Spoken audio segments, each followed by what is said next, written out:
Күпме жылы туып яшим жерде, бу кояшлы якты көндә мин. Ярдәм Милли Ислам Хәйрия фонды коллективы хәсрәтле көннәр кичерә. 2 февральдә аварияга очрап, хезмәттәшебез фондның алыштыргысыз хезмәткәре Эльвира Ибраһимова вафат булды. Гүзәл табигатьле Балтач төбәгенең Таузар авылында туып үскән Эльвира Татарстан журналистикасы һәм татар радиосы үсешендә якты эз калдырды. Биектау ФМ радиостанциясының беренче дикторы булган. Татарстан һәм Болгар радиоларында программалар эшләгән. Аларны халыкка җиткергән.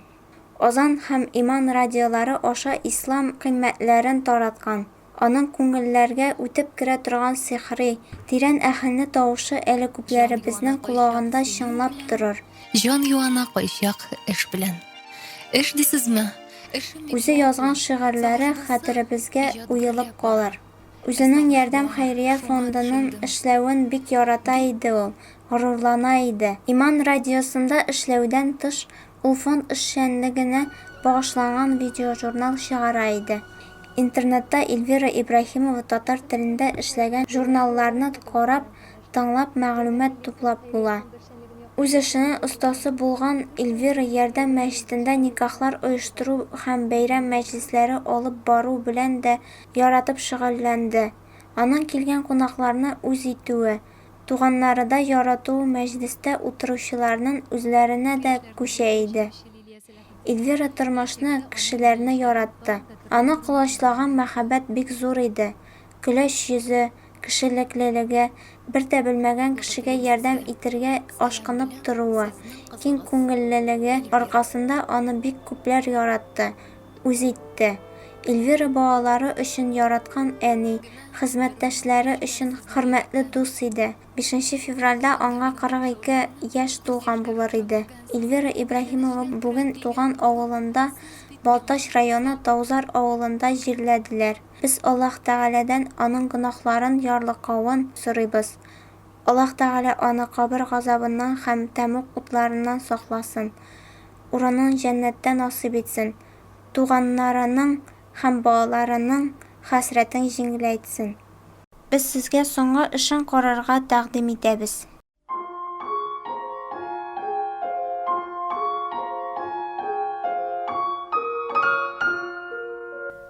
Азан ишетелми, чаңда сукмый торган булган чик бер заманда, тау кадәрле күчтәнәчләр тиеп, әни килгән иде Казанга.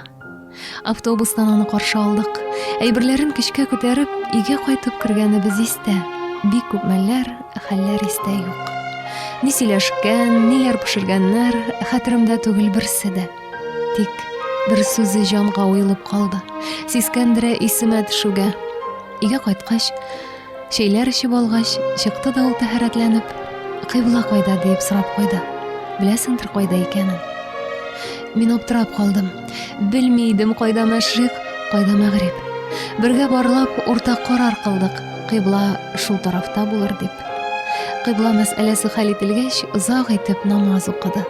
Кыйбла кайдалыгын белмәгәч дип үз алдына сөйләп утырды. Син бит андый түгел идең, балам. Менә ышан син бу яшьләргә. Кыйблаңны да белми бу дөньяда нинди максат белән яшәргә. Оят иде миңа. Җир тишегенә керер булдым әгәр ярылса. Ярыла ул, әнкәң исән чакта тапкан кыйблаң дөрес табылса.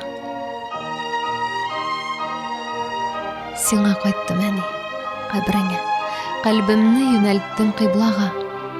Аллаһудан сиңа җәннәт туры, үземә ярлык сорарга.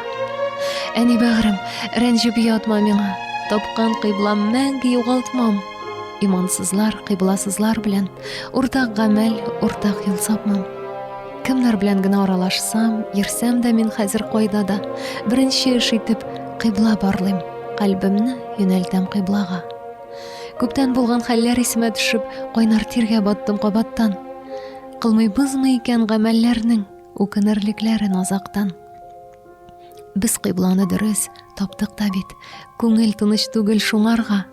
Онытмыйбыз микән балалардан кыйбла кайда диеп сорарга.